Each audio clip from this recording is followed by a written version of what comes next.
मंगलम भगवान वीरो मंगलम गौतमो गणी मंगलम कुंद कुंदारो जैन धर्मोस्तु मंगलम सर्वमंगल मांगल्यम सर्वकल्याणकारकं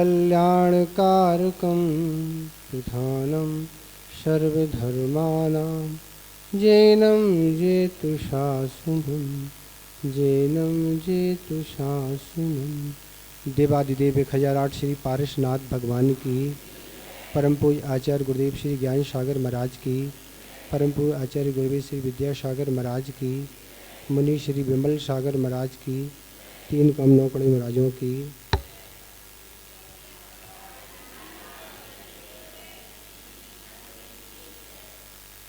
काम तो बहुत व्यक्ति करते हैं पर सफलता प्राप्त करने वाले इस दुनिया में बिरले हुआ करते हैं। उन्हीं बिरलों में पूज्य ज्ञान सागर महाराज का नाम आता है कि संलेखना करना कठिन नहीं कठिनतम कार्य है। वो इस संलेखना के अभाव में ही आज तक इस संसारी प्राणी का संसार बना हुआ है। नहीं तो आचार्यों ने तो यही लिखा है कि विधिवत आगम के अनुसार जो एक बार संलेखना धारण कर लेता है तो 2 या 3 भव कम से कम, तो अधिक से अधिक 7-8 भव में नियम से उसको मुक्ति हो ही जाती है। इन भवों का भय उल्लंघन नहीं करता। मरण का नाम केवल संलेखना नहीं, संलेखना तो विधिवत की जाती है जो विधि आगम में लिखी हुई है।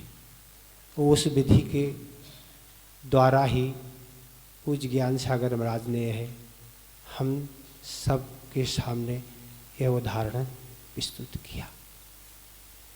किसी ने आचार्य महाराज से कहा कि आपने आचार्य ज्ञान सागर महाराज की समाधि करा दी, पर आचार्य महाराज की लघुता देखो।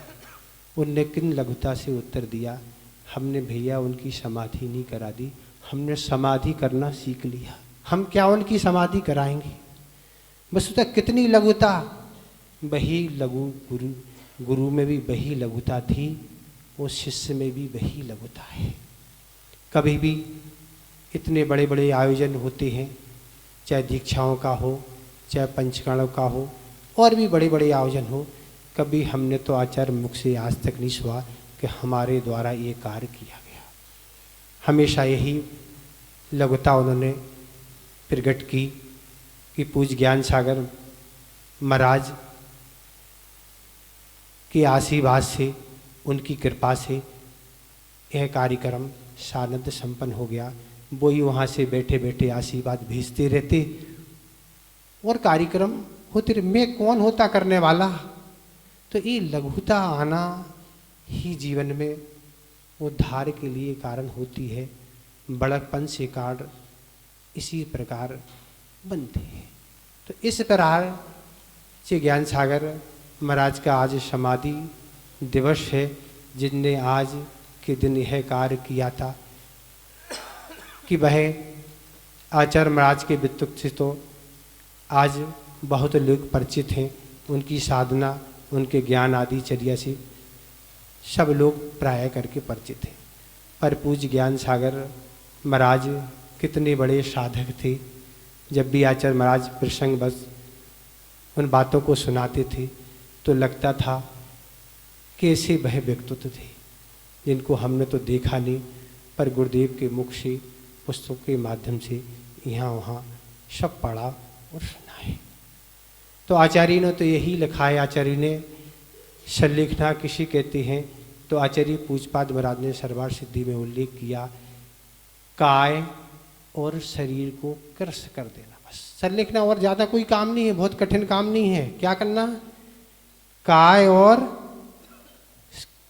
किसको, कसाय को कृश कर देना, इसी का नाम वह संलेखना है। उत्तर जो कारण है उन कारणों को घटाते जाना। जो शरीर को पुष्ट करने वाले कारण हैं उनको घटाना, और जो कषाय को बढ़ाने वाले कारण हैं उनको निरंतर घटाते जाना, तब जाके संलेखना हो सकती है। आचार्य महाराज ने एक दिन इसी संलेखना के विषय में कहा था, जिस तरह से कोई मिलिट्री में भर्ती होता है, वो मिलिट्री में भर्ती हुई उसको हमेशा कभी भय नहीं रहता, कभी भी हमारा मरण हो सकता है। क्योंकि इस तरह की हमने नौकरी ज्वाइन की है कि उसमें ऐसे अनेक अवसर आते रहते, कभी भी कोई स्थिति बन जाए मरण हो जाता है। इसी तरह जब भी यह मुनि दीक्षा को अंगीकार करता है तो दीक्षा लेते ही इस तरह हमेशा वह ध्यान रखता है कि कभी भी परिस्थिति बस कोई स्थिति बन सकती है, तो हमें संलेखना लेना पड़ती है। इसलिए वह संलेखना को हमेशा अपने लक्ष्य में रखता है। नहीं तो क्या होगा, अगर विधिवत संलेखना नहीं हुई तो यह भाव भी यूं चला जाएगा। तो ये सारी स्थितियां होती हैं। तो ऐसे आचार्य ज्ञान सागर महाराज थे। काय को कैसे उन्होंने कृष्ण किया, तो काय तो वह शुरू से ही कृष्ण रहे थे, करते रहे। वह कभी गरिष्ठ आहार नहीं लेते थे। वह तो सिर्फ रोटी, मूंग की दाल, लौकी की सब्जी और मुनक्का, ये सब चीज़ें साधारण एकदम आहार था। उनका कोई आहार हाई फाई नहीं था जहाँ कहीं भी उनकी चर्या का निर्वाह हो जाया करता था। और समय समय पर अपने अनुसार उपास आदि भी करते रहते थे। पर एक प्रसंग हम आपको सुनाएं कि वह किस चीज़ तरह की वस्तु से बचते थे। एक बार बिहार राजस्थान में चल रहा था और जैसे ही आहार में उनको वस्तुएं दिखाई तो उन्होंने उस वस्तु में से खीर उठवा दी। खीर उठा दी, लोगों को लगा खीर नहीं ले रहे हैं, और फिर आहार उनका जैसे ही प्रारंभ हुआ पर उन्होंने दूध चावल ले लिया। तब जब आहार संपन्न होने के उपरांत जब लोग छोड़ने आए, महाराज हमने तो खीर में कुछ डाल ही नहीं था, केवल क्या था, चावल और दूध ही तो था, और आपने दूध और चावल ले लिया और खीर उठवा दी। कहते भैया अब चरखा पुराना हो गया, ये तो खीर क्या है, ये जवानों की वस्तु है। चावल को दूध में उबालने से वह गरिष्ठ हो जाती है, इसलिए हमने हटा दी। तो इस तरह की उन्होंने साधना करके उस काया को कृष्ण कर दिया। 6 महीने पूर्व तो उनने अन्न का त्याग कर दिया। अन्न नहीं लेते थे, संलेखना से पहले क्या 6 महीने पहले अन्न का त्याग कर दिया। 3 ही वस्तु लेते थे, दूध, रस और पानी। ऐसी उनकी साधना रहती थी। धीरे धीरे उन्होंने दूध का भी त्याग कर दिया, फिर रस का भी त्याग कर दिया, और अंतिम उन 3-4 दिनों में जल का भी 28 तारीख को उन्होंने जल भी त्याग कर दिया। 1 जून का दिन है, आज तो तिथि के हिसाब से वैसे मना रहे हैं, पर तारीख के हिसाब से 1 जून को सुबह लगभग 10:50 का समय होगा।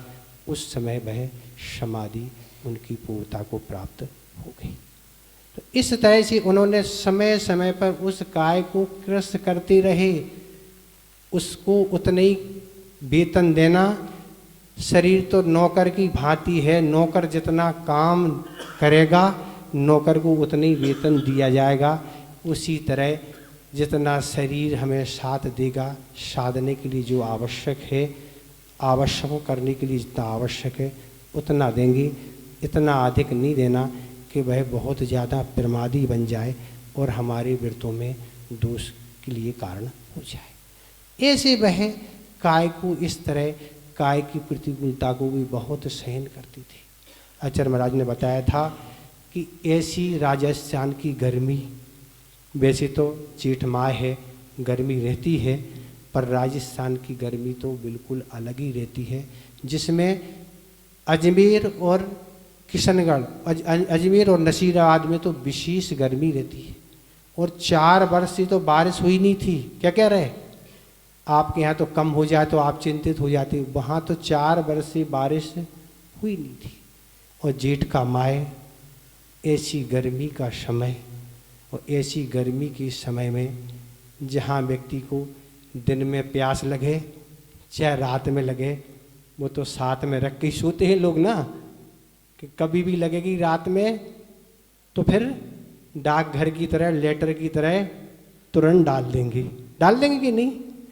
पर ऐसे संयमी जीवन वाले जिन्होंने अपनी काया को कैसे नियंत्रण किया होगा, अपने मन को कैसे नियंत्रण किया होगा, ये सब चीज़ें अपने लिए विचारनी है। ऐसी वह साधना के धनी थे। आचार्य महाराज कहते ऐसी गर्मी थी कि मैं बैयावृत्ति करते करते पसीना पसीना हो जाता था, पर उनको पसीना नहीं आता था। उनकी शीत प्रकृति थी, इसीलिए उन्होंने इन दिनों समाधि ली थी। सर्दियों में समाधि उनकी नहीं हो सकती थी, अन्य दिनों में नहीं हो सकती थी। तो मैं तो पसीना पसीना हो जाता था, पर उनको पसीना नहीं आता था। एक ही कमरे में लेटे रहते थे और मैं तो 15 मिनट में आहार करके आ जाता था। आहार के अलावा तो मैं कहीं जाता ही नहीं था, बस उसी पार्टर पर बैठना। ऐसी गुरुदेव की सेवा करने वाले उनके शिष्य ही क्या है, गुरु बन गए और गुरु उन्होंने बना लिया। तो ऐसे 15 मिनट में हार करके आ जाते थे और वहीं बस कहते थे 2-3 घंटे सो लिया, बस इतना ही पर्याप्त था। 2-3 घंटे से ज़्यादा नींद नहीं आती थी। और ज्ञान सागर जी कहते थे कि जाओ भैया थोड़ी बाहर की हवा ले लो, यहाँ तुम्हें गर्मी लगती होगी। नहीं नहीं, अनुकूल रहता, कोई दिक्कत नहीं, ऐसा कह के टाल देते। पर कभी अपने गुरु से अलग कभी नहीं सोई, हमेशा साथ रहे कि हमारे अभाव में कभी इनकी संलिखना बिगड़ ना जाए। तो लिखने वालों ने तक यहाँ तक लिखा कि करोड़ों की धन दौलत वाला पाने वाला पुत्र भी इतनी सेवा नहीं कर सकता जो पूज्य ज्ञान सागर की सेवा पूज्य आचार्य महाराज ने की। फिर तो लिखने वालों ने यहाँ तक भी लिखा कि आज दुनिया में पूज्य आचार्य महाराज की जो भी दुनिया में प्रसिद्धि और ख्याति है, बस वही कारण से है कि गुरुदेव की उन्होंने इतनी दृढ़तापूर्वक, इतनी निष्ठा के साथ ऐसी उन्होंने सेवा की कि उस सेवा का ही फल है कि आज क्या है, दुनिया उनको केवल एक झलक देखना चाहती। बैठना चर्चा करना और काम तो बहुत दूर है, वह तो पुण्य कब आएगा वह तो अलग है, पर एक झलक अगर मिल जाए। अभी हम लोग सायगढ़ जब आ रहे थे और सायगढ़ हम लोगों ने जब नैनागिरी से बिहार किया यहाँ, तो रास्ते में लोग मिलते थे, दर्शन करते थे, यही पूछते थे आचार्य महाराज अभी कहाँ मिलेंगे, दर्शन हो जाएंगे कि नहीं, थोड़ी तो दर्शन हो जाएंगे भैया, देख लो वहीं जाके होंगे कि नहीं।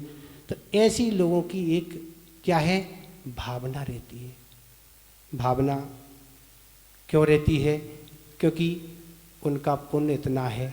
उनकी साधना के बारे में तो बताना, अभी तक तो हम जो समझते थे वह समझते थे, पर अभी आचार्य महाराज के जो संस्मरण और साधना सुनी, वह तो हमने अभी तक तो जीवन में ऐसी साधना नहीं देखी होगी किसी की, जैसी साधना उन्होंने कठिन से कठिन साधना की है। तो ऐसे ज्ञान सागर महाराज अपनी काया को भी नियंत्रण करते थे। हर परिस्थिति में हर चीज़ उन्होंने सहन की। गर्मी हो, उनको साइटिका का रोग था, पैर में उनको दर्द रहता था, पर वह किसी तरह का कोई प्रतिकार नहीं अपनी साधना में। और आचार्य महाराज ने यहाँ तक बताया, हम कभी भी बैयावृत्ति करने जाए, बस थोड़ी सी बैयावृत्ति कराते, जाओ स्वाध्याय करना। बैयावृत्ति के लिए बहुत सारे लोग आते हैं, ऐसा टाल देते थे। हमसे बैयावृत्ति नहीं कराते, क्यों? अभी तुम जितना ज्ञान ध्यान में समय निकालो वो तुम्हारे लिए कार्यकारी है, बैयावृत्ति तो हो जाती। इस तरह से वह टाल देते थे, मात्र शिकाई कराते थे पैर की, बाकी कोई काम नहीं कराते थे। तो ऐसी उनने उस काया को ऐसी कृष कर दिया था, ऐसे अपने नियंत्रण में ले लिया था। तो जब अध्यात्म की साधना में साधक निरत हो जाता है, तो ये तो नियम ही है कि उसको सफलता मिलती ही है। ऐसी अध्यात्म की साधना में निरत रहने वाले पूज्य ज्ञान सागर महाराज थे। किनका अनूठा अध्यात्म था, तो एक बार आचार्य महाराज से चर्चा चल रही थी, तो एक बार पूछा किसी महाराज ने कि जब आप केसलोंच कर रही थी ब्रह्मचारी अवस्था में, तब सुना आपके सिर में खून आ गया था, खून आ गया था, तो उस समय ज्ञान सागर महाराज देखने आए होंगे। अरे कहाँ की बात लगाए फिर रहे हो तुम, देखने आए होंगे। भैया उनकी साधना अलग ही थी, ये देखना आना जाना उनका काम नहीं था। क्या करते थे तो कहते भैया उनके बस कैसी साधना थी, तो आंखें प्राया करके बंद ही रहती थी। आंखें तो जब पढ़ना कुछ काम तो खोलना, आंखें तो खोलते ही नहीं थे। गर्दन हमेशा नीची रहती थी, गर्दन तो कभी उठाते ही नहीं थे। और बोलते बहुत कम थे, बहुत कम।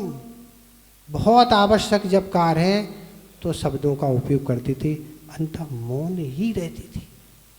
तो भैया देखने केसलोन और यहाँ वहाँ की बात कहाँ कहें, वो देखने नहीं आए थे। तो इस तरह की वह साधना करने वाले साधक थे। और कसाय उन्होंने कैसी कृष की थी, तो कसाय भी उनकी ऐसी कृष थी। क्रोध कसाय उनकी कैसी कृष थी, तो उनके जीवन में अनेक व्यक्ति उनसे स्वाध्याय करने आए, पर मना कभी किसी को नहीं किया। पर सबने स्वाध्याय किया, अनेक व्यक्ति ने, और कोई भी उनके पास रुका नहीं।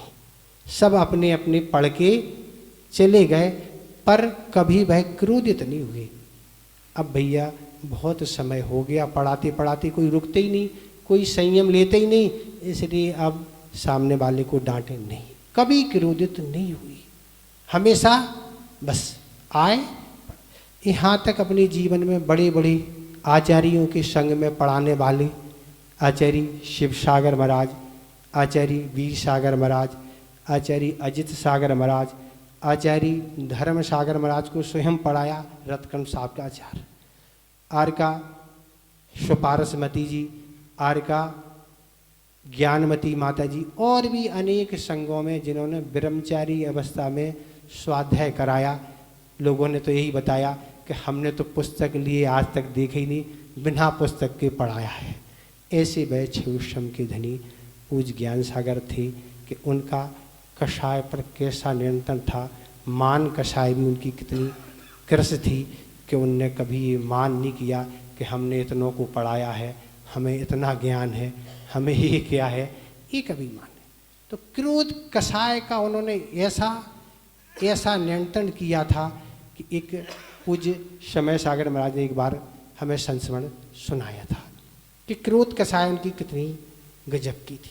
क्रोध कषाय पर नियंत्रण कितना गजब का था कि एक बार जब उनकी संलेखना चल रही थी, और संलेखना जब चलती थी तो शाम शाम को वृद्ध लोग आते थे, भजन उनको सुनाते थे, और भी 12 भावना आदि सुनाते थे। और एक व्यक्ति तो प्रतिदिन उनके पास सोते ही थे। शांतिलाल जी थे, उनका नाम नसीराबादी की थे, उनने स्वयं सुनाया था इस संस्मरण, और वहीं वह सोती थी। एक दिन नहीं आए वह, तब ज्ञान सागर जी ने पूछा, वह शांतिलाल जी प्रतिदिन आते थे, आज आए नहीं सोने के लिए? किसी ने कहा कल पूज्य आचार्य विद्यासागर जी ने उनको सोने के लिए मना कर दिया। अच्छा, मना कर दिया? तो ये आचार्य विद्यासागर जी कहना नहीं कि हमने कुछ पूछा है। आचार्य विद्यासागर जी जैसा उचित समझें सो वैसा करें, हमें क्या विकल्प करना। हम तो सहज भाव से पूछ लिया, हमें कोई तकलीफ दिक्कत होगी हम उनसे कहेंगे तो वो हमारी व्यवस्था कर। पर क्या है, ज्ञान आचार्य महाराज ने उनसे क्या कहा कि तुम्हें ज्ञान सागर जी के साथ नहीं सोना है, तुम्हें सोना है तो बाहर सोएं, उनके साथ अंदर नहीं सोना। क्यों नहीं सोना? इसलिए कि ये संलेखना का काल है, कभी कोई भी कर्म की ओर से कोई स्थिति बिगड़ती कुछ होती है तो उसका प्रभाव फिर अच्छा नहीं पड़ता, इसलिए उन्हें मना किया था। पर उन्हें यही कहा बस कहना नहीं, उनसे कुछ नहीं कहना, मतलब इतना भी नहीं हमने पूछा। इस तरह की उनकी क्रोध कषाय पर नियंत्रण था। मैं तो अभी 83-84 वर्ष का, कहाँ ये छोकरा छोटा सा ऐसा नियंत्रण कर रहा हमें, समाधि। ऐसी कषाय उस समय जागृत तो हो सकती है, हमें क्या नहीं आता ना? अरे सब आता हो पर कुछ भी नहीं। इस तरह के ज्ञान और चारित्र सब होते हुए कभी उनमें क्रोध की जागृति नहीं हुई। ऐसे वह थी। एक संस्मरण और सुनाया था समय सागर महाराज जी ने कि वह जब आचार्य पद का त्याग कर चुके थे और जब संघ का विहार चलता था तो लोग तो यही मान के आते थे कि अपन ज्ञान सागर महाराज से निवेदन करेंगे कि हमारे नगर में आप चतुर्मास के लिए पधारें। तो समय समय पर लोग आते थे और निवेदन करते थे, ज्ञान सागर जी अभी चतुर्मास का समय नज़दीक है, आप चलें और हमारे नगर में चतुर्मास करें। तो एक बार की बात है कि सेठ भागचंद जी सोनी आए और निवेदन किया, महाराज ज्ञान सागर जी, महाराज जी हमारे अजमेर चलें, इस वर्ष का चतुर्मास आप वहीं करें, जब वह आचार्य पद का त्याग कर चुके थे। तो कहते ज्ञान सागर जी, मैं होता कौन हूँ, मैं तो एक संघ का सदस्य हूँ भैया, वो बैठे हैं आचार्य विद्यासागर महाराज, उनसे निवेदन करो, उन्हें जहाँ जाना तो हम तो पीछे से जाएंगे, हम होते कौन हैं। इस तरह की मान कषाय का शमन करना कितना कठिन होता है। सुनना तो सब सरल है, बोलना भी सब सरल है, पर सब आचरण में लाना कितना कठिन है। तो अब कितना बोलें, इतने ही तो हम पर्याप्त समझते हैं कि अपने जीवन को ऐसे संयम मार्ग से जोड़ें, उस अपने जीवन में उस संलेखना को अपनाएं, तब हम जाके कुछ प्राप्त कर सकेंगे। अन्यथा संलेखना के अभाव में न तो आज तक किसी का यह संसार अभाव हुआ है, न कभी हो सकेगा।